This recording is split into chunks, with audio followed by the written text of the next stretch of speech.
Bonjour à tous, j'espère que vous allez bien. On se retrouve dans cette vidéo pour aborder des petits exercices additionnels sur les familles libres. Alors, on a vu dans la vidéo sur les familles libres ce que c'était, comment on définissait une famille libre, comment on démontrait qu'une famille est libre pour un vecteur, pour deux vecteurs, pour trois vecteurs et plus. L'objectif de cette vidéo, c'est en fait de vous couvrir un peu l'ensemble des familles libres sur lesquelles vous pouvez tomber. Et il y a effectivement des démonstrations de liberté qui sont un tout petit peu plus compliquées que les autres. Donc si vous ne vous sentez pas à l'aise, évidemment, passez les exos et ne les faites pas. Si vous vous sentez à l'aise, on va voir ensemble deux exos qui sont un tout petit peu plus compliqués, qui sont une relation entre liberté et récurrence et liberté et espace de fonction. Et donc on est parti pour ça. Alors, famille libre de fonction, voilà les deux exercices que je vous propose. L'exercice 1 qui nous dit montrer que la famille E de 3T, E de 2T, E de T est libre pour tout T de R. Et puis ensuite, je vous propose de généraliser cette formule au rang N. Et vous allez voir qu'on fait appel dans les deux cas à deux techniques qui n'ont rien à voir et qui sont très importantes. Et puis une troisième, pour ceux qui ont envie d'aller un peu plus loin, qui est abordée également, corrigée en PDF. Donc on est parti là-dessus. Exercice 1, on veut montrer que cette famille de 3 vecteurs est libre. Donc on est parti. Alors, on y va en bleu. C'est parti pour ça. Exercice 1. Exercice 1, montrons que la famille E de T, E de 2T, E de 3T est libre. Alors là, il y a 3 vecteurs. On est dans l'espace vectoriel des applications, des fonctions de R dans R. Et puis, on a 3 vecteurs. Et les 3 vecteurs, donc 3 vecteurs, qui dit 3 vecteurs dit 3 réels. Donc on se donne lambda 1, lambda 2 et lambda 3, 3 réels. Tels que, toujours pareil, tels que lambda 1 E de T plus lambda 2 E de 2T plus lambda 3 E de 3T soit égal à 0. Attention, là c'est le 0 de R puisqu'on est dans les applications pour tout T appartenant à R. Là c'est bien le bon 0 de R puisqu'on est dans les fonctions de R dans R. Voilà pour ça. Donc, comme d'habitude, on appelle cette équation l'équation 1. Et puis on y va par implication, n'oubliez pas, dans les démonstrations de liberté, c'est par implication. Et 1 implique que. Alors, 1 implique que, oui d'accord, merci, mais le problème c'est que là, c'est un peu compliqué. Alors, il y a un truc qu'on peut faire, c'est d'ores et déjà, peut-être éventuellement, j'allais dire mettre un exponentiel de t en facteur si vous voulez, parce que vous voyez que là on a exponentiel de t, là on a exponentiel de 2t, exponentiel de 3t, on peut en mettre un en facteur, donc c'est une possibilité. On peut commencer par dire exponentiel de t, facteur de lambda 1, plus lambda 2 e de t, plus lambda 3 e de 2t en fait, égale 0. Alors là, je vous le rappelle, je vous mets un rappel quand même, parce que je me doute qu'il y en a qui ont un peu bugué sur cette étape-là. E de t multiplié par E de t, ça fait E de t plus t, ça fait E de 2t. Donc faites bien attention, de la même façon, E de 2t multiplié par E de t, ça fait E de 2t plus t, ça fait E de 3t. Donc retenez bien ça parce que c'est quand même important. Donc on est là. Et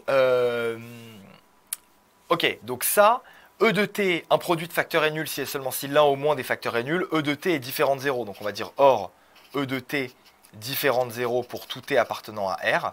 Donc, l'équation 1 implique que c'est lambda 1 plus lambda 2 E de t plus lambda 3 E de 2t qui est égal à 0. Ok, maintenant le problème reste exactement le même. Donc déjà c'est bien, on a avancé, mais le problème reste quand même le même. Et quel est ce problème? En fait, le problème c'est que j'ai une équation, vous le voyez ici, et puis j'ai 3 inconnus. Vous les voyez ici, mes 3 inconnus, elles sont là. Lambda 1, lambda 2 et lambda 3. Et donc, si vous voulez, c'est pas bon ça. Une équation 3 inconnus, j'y arriverai pas. J'arriverai pas à trouver lambda 1 égale lambda 2 égale lambda 3 égale 0 comme ça, en claquant des doigts, je connais rien. Donc il faut que je construise 2 équations en plus. Donc on doit construire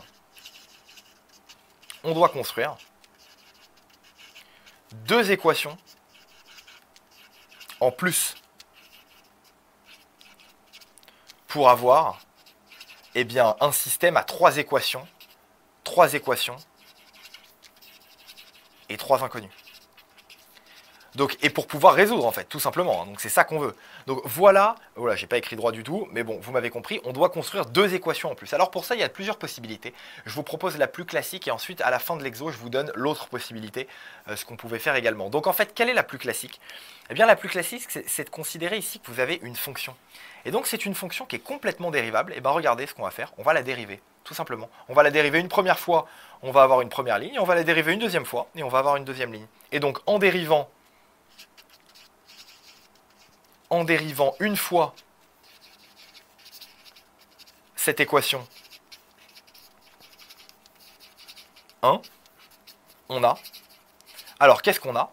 Eh bien, on a lambda 1 dégage, il nous reste lambda 2t plus 2 lambda 3 e de 2t. Vous vous rappelez, la dérivée, je vous le remets ici en rappel, e de alpha t prime, ça vaut alpha e de alpha t.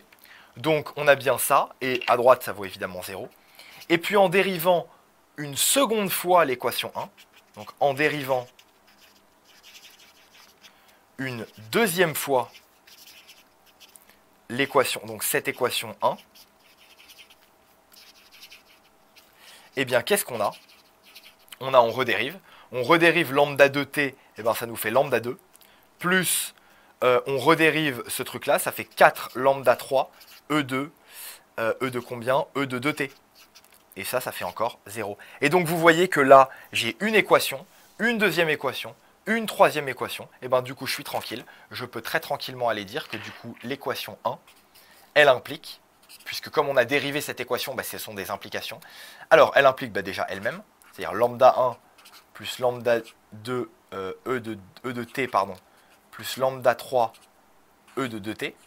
Égale 0. N'oubliez pas, on aligne les inconnus. Ici, les inconnus sont E de t, E de 2t et t. Alors, on est tranquille. Alors, je ne sais pas pourquoi j'ai du t ici, alors que je ne devrais pas du tout avoir du t. Autant pour moi, c'est du lambda 2 tout court. Hein. Autant pour moi, cette équation-là, pardon, je me suis trompé. Je viens de me rendre compte que je me suis trompé dans la dérivée. Quand on dérive l'équation 1, on n'a pas du tout ça. On a lambda 2 e de t, hein. Bien sûr j'ai mis t, mais en fait c'est lambda 2 e de t, et là je redérive et j'ai encore lambda 2 e de t, bien sûr. Et donc en fait mes trois équations sont la première lambda 1 plus lambda 2 e de t plus lambda 3 e de 2t, la deuxième qui vaut lambda 2 e de t plus 2 lambda 3 e de 2t égale 0 encore, et puis la troisième qui revaut lambda 2 e de t, puisque quand on le dérive ça reste lui-même, plus 4 cette fois puisqu'on a remultiplié par 2, le 2 de la dérivée, et voilà. Et voilà notre système. Et donc du coup, il est quasiment déjà triangulaire. On le triangularise bien sûr, ça tombe bien, on a ça. Donc on prend le pivot qui est lui. Et donc notre système, enfin notre équation 1, elle équivaut à. Et n'oubliez pas, même si c'est une équivalence, on est en liberté, on reste en implication. Je recopie ma première ligne sans problème. Je recopie ma deuxième ligne parce que ça va être ma ligne du pivot. Enfin, c'est même pas que ça va, c'est que c'est ma ligne du pivot. Donc voilà, et puis ma troisième ligne, qu'est-ce qu'elle fait? Eh bien, L3 reçoit L3 moins L2, tout simplement. Les opérations licites, je vous le mets en rappel ici dans la marge. Les opérations licites, c'est LI reçoit alpha LI plus bêta LJ, alpha non nul. Allez revoir le cours sur les systèmes, évidemment, si vous n'êtes pas au clair avec les pivots de Gauss et les systèmes de Cramer. Donc L2 moins L3, il me reste 2 lambda 3 E de 2t ici, qui vaut 0. Et regardez, j'ai un système magnifiquement de Cramer, enfin magnifiquement triangulaire plutôt. Donc on y va. Donc on a. Alors qu'est-ce qu'on a? Eh bien on a le système. Alors, je ne sais pas pourquoi j'ai écrit on a, mais le système obtenu. Le système obtenu est triangulaire, sans aucun coefficient diagonal nul. Diagonale nul, vous le voyez.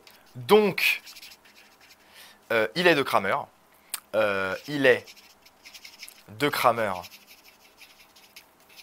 Et admet une unique solution. Et regardez la solution, elle est intéressante. Eh bien, que nous donne la dernière ligne? L'exponentielle est toujours non nulle, donc c'est lambda 3 qui est nul.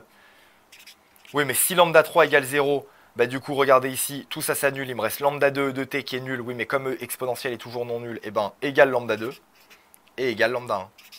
Et donc en fait, on se retrouve bien avec lambda 2 égale lambda 1. Alors je l'ai noté n'importe comment parce que je ne sais pas pourquoi. Mais lambda 2 égale lambda 1 égale lambda 3 égale 0. Et donc on a bien finalement la famille qui est libre. Donc retenez bien cette méthode qui consiste à dériver quand on est dans l'espace des fonctions. Et bien qui consiste à dériver une ligne une fois puis deux fois pour obtenir trois équations, trois inconnus et pouvoir tranquillement résoudre le système. Donc voilà pour cette première méthode. Il y avait une deuxième méthode, je vous l'ai promis, je vous la donne. La première méthode, en fait, c'est qu'une fois qu'on arrive à cette équation, qu'on écrit au début cette équation 1, eh bien, qu'est-ce qu'on pouvait faire? On pouvait dire que comme cette équation 1, vous le voyez ici, elle est vraie pour tout t, eh bien, elle est notamment vraie pour t égale 0, pour t égale 1 et pour t égale 2. Alors, autre méthode, je ne vais pas résoudre le système, je vous laisse, mais je vous donne la méthode. Alors, l'équation 1, je vais réécrire l'équation 1. On avait deux petits points.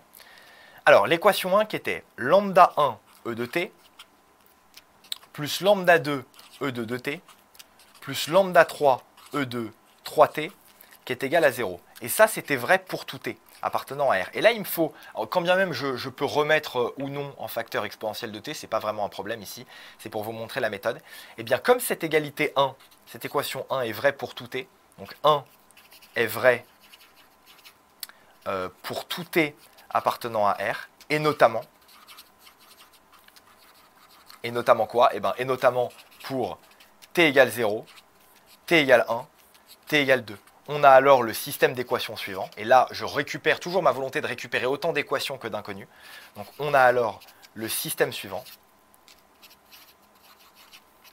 Alors le système suivant, eh bien pour t égale 0, la première ligne, c'est lambda 1 plus lambda 2 plus lambda 3 égale 0. La deuxième ligne, c'est pour t égale 1. Lambda 1 e plus lambda 2.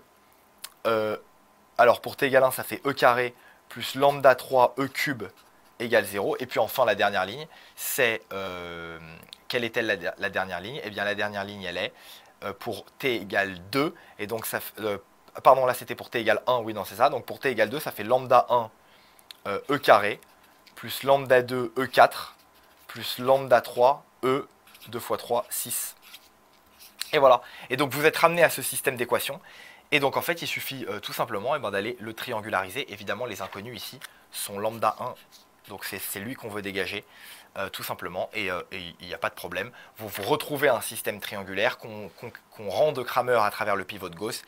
Et aucun problème là-dessus. Donc je vous laisse, si vous voulez, vous tester là-dessus. C'était tout à fait une méthode possible. Mais disons que la méthode générale, c'est de récupérer autant de lignes que d'inconnus.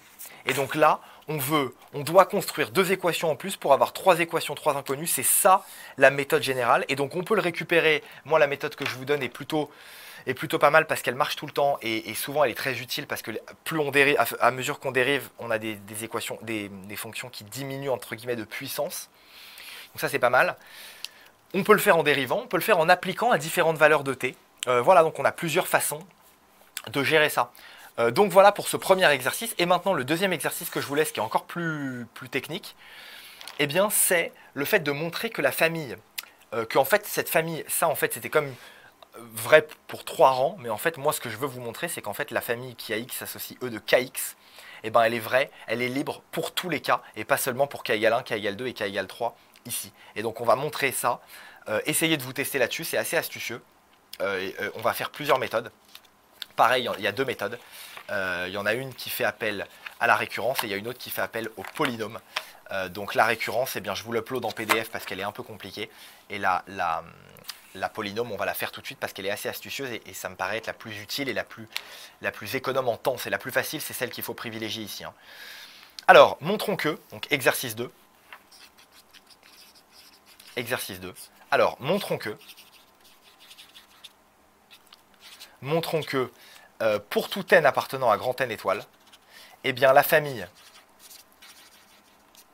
alors qui a x associe e de kx, pour k compris entre 1 et n, est libre. Alors on veut démontrer une famille libre, on a évidemment plus de 2 vecteurs, donc on est en test de liberté, donc on y va, on se donne combien il y a de vecteurs, il y en a autant qu'il y a de k, donc entre 1 et n, il y en a n. Donc on se donne soit lambda 1, lambda n, appartenant à Rn, donc n réel, tel que, et là donc on y va, bah, lambda 1 multiplié par e de k égale 1, donc e de x, plus lambda 2, e de 2x, plus 3 petits points lambda n, e de nx, égale 0, n'oubliez pas, c'est le 0 de R ici, bien sûr, puisqu'on a des e de x, on est dans les fonctions. Donc, et bien donc voilà. Et qu'est-ce qui se passe ici? Eh bien, ce qui se passe, c'est que on peut l'écrire sous forme de somme. Donc imaginez que ça, ce soit toujours pareil, hein, l'équation 1, la structure de la démonstration, heureusement d'ailleurs, ne change pas. Hein. Donc 1, ça implique, alors écrivons-le peut-être sous forme de somme. C'est la somme pour k variant de 1 à n des lambda k e de kx. Et donc ça doit être égal à 0. Bon, alors là, l'astuce, vous allez voir, ça va prendre 3 lignes, mais c'est très astucieux. Eh bien, l'astuce tient d'abord à une propriété sur les polynômes. On va dire, sur les polynômes, n'importe quoi, sur l'exponentielle. On va dire or, pour tout x appartenant à R, eh bien, exponentielle de kx, ça vaut en fait exponentielle de x puissance k. Et donc, en fait, finalement, mon équation 1, je peux l'écrire, somme pour k variant de 1 à n, des lambda k, e de kx, e de x, pardon, du coup, je l'écris avant et je ne l'écris pas, puissance k, égale 0. Et à quoi ça nous fait penser, les lambda k, quelque chose puissance k, ben, ça fait clairement penser à la structure d'un polynôme. Et là, on se dit quoi? Et voilà l'astuce, on se dit en posant, eh bien, grand x égale e de petit x, eh bien, qu'est-ce qu'on a? On a 1 qui implique, eh bien, qu'on a la somme pour k variant de 1 à n des lambda k, grand x puissance k, égale 0. Et là, c'est pas mal. Là, c'est pas mal, pourquoi? Eh bien, c'est pas mal parce que là, on a clairement la forme d'un polynôme. Et donc, on va dire si p de x égale à la somme pour k variant de 1 à n des lambda k x puissance k, eh bien alors 1 devient eh bien p de exponentielle de x égale 0. Or, qu'est-ce qu'on peut dire? Un polynôme est nul si et seulement si tous ses coefficients sont nuls. Et quels sont les coefficients du polynôme? Les lambda k. Et donc là, la phrase clé, la phrase magique, c'est quoi? C'est de dire or, un polynôme est nul. Donc, or, un polynôme est nul si et seulement si tous ses coefficients sont nuls. Sont nuls. Et ça, on a le droit de le dire uniquement parce qu'on est en polynôme. Et donc, en fait, eh bien, la somme pour k variant de 0 à n des lambda k x puissance k égale 0, ben ça implique nécessairement que tous les coefficients sont nuls. C'est-à-dire que lambda k égale 0 pour tout k appartenant à 1n. Et donc vous voyez, ça c'est évidemment l'équation 1. On était parti de 1 implique et on arrive en fait à lambda k égale 0 pour tout k. Donc la famille de fonctions qui à x associe e de kx pour k compris entre 1 et n, eh bien est libre. Donc là, c'est vraiment la meilleure des solutions. Et en fait, je ne vous la donne pas parce qu'elle est introuvable et complètement fantaisiste. Je vous la donne parce qu'elle tombe souvent. Elle tombe souvent, justement, ces familles de fonctions qu'on élève à la puissance k. Eh bien, ça tombe. Ça tombe parfois dans des démonstrations de liberté un peu compliquées. Donc, n'hésitez pas à le faire parce que c'est assez intéressant.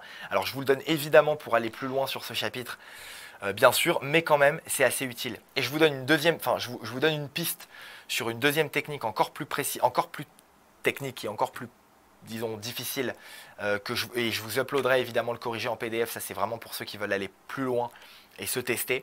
Et bien la deuxième méthode, la méthode 2, c'est la récurrence. Et donc là, essayez de vous faire ça par récurrence et vous allez voir. Et je vous donne un petit indice quand même dans la récurrence, c'est que l'hypothèse de récurrence, vous la connaissez, l'hypothèse de récurrence, elle est sur la famille des k, des kx qui est libre. Et donc en fait, l'hypothèse de récurrence, c'est que je vous la donne, enfin je vous donne comment démarrer. Il faut que vous commenciez par soustraire, par calculer celle-là, donc cette somme-là, des k e de kx. Et il faut ensuite que vous calculiez la dérivée, c'est-à-dire la somme pour k variant de 1 à n plus 1 des, en fait, pardon, donc, ouais, alors c'est juste des n plus 1, autant pour moi. Et là, ensuite, il faut que vous alliez des lambda k, pardon, e de kx. Et là, il faut que vous alliez ensuite calculer la somme dérivée, c'est-à-dire des k lambda k e de kx. Et que vous me fassiez, si ça c'est 1 et ça c'est 2, et bien l'astuce c'est d'essayer de me faire ça avec 1 moins 2. Voilà l'astuce pour réussir cet exercice. Donc essayez de, en hérédité bien sûr, calculer cette somme-là. Normalement vous savez des choses. Cette somme-là, normalement vous savez des choses. Et puis, puisque c'est la somme dérivée, et ensuite, eh bien vous serez bon pour la récurrence. Alors essayez de vous tester sur cette récurrence, c'est pour aller plus loin, donc je ne veux pas monopoliser l'attention de tout le monde là-dessus. Je vous upload évidemment le corrigé en PDF, donc n'hésitez absolument pas. Et nous, pour le reste, on se retrouve dans la suite du chapitre. Donc voilà, j'espère que cette vidéo sur la liberté vous a été utile. L'objectif, c'est vraiment d'essayer de vous sensibiliser au fait qu'il y a la liberté pour plus de 3 vecteurs et puis il y a la généralisation à n vecteurs. Vous serez déjà très bien si vous retenez ces astuces qu'on a vues, c'est-à-dire dériver pour ajouter des lignes ou alors remplacer pour certaines valeurs de x ou de t. Ça, c'est la première. C'est valable pour les suites comme pour les fonctions. Et puis également la deuxième qui est très astucieuse mais qui tombe quand même pas mal, ce pourquoi je vous la mets, c'est-à-dire poser des polynômes, parce que justement quand on a des puissances k, cette somme de lambda k puissance k, ça fait souvent penser à un polynôme. Et comme on a la propriété confère le chapitre sur les polynômes, qu'un polynôme est nul si et seulement si tous ses coefficients sont nuls, bah là on a gagné. Donc voilà pour ces exercices. N'hésitez pas évidemment si vous avez des questions, je pense que vous en aurez. Je suis là pour y répondre et pour vous aider. Et éventuellement si vous voulez des trucs encore plus durs, bah, pour vous donner des exos plus durs. Je vous embrasse et je vous dis à très vite pour la suite du chapitre. Bye bye.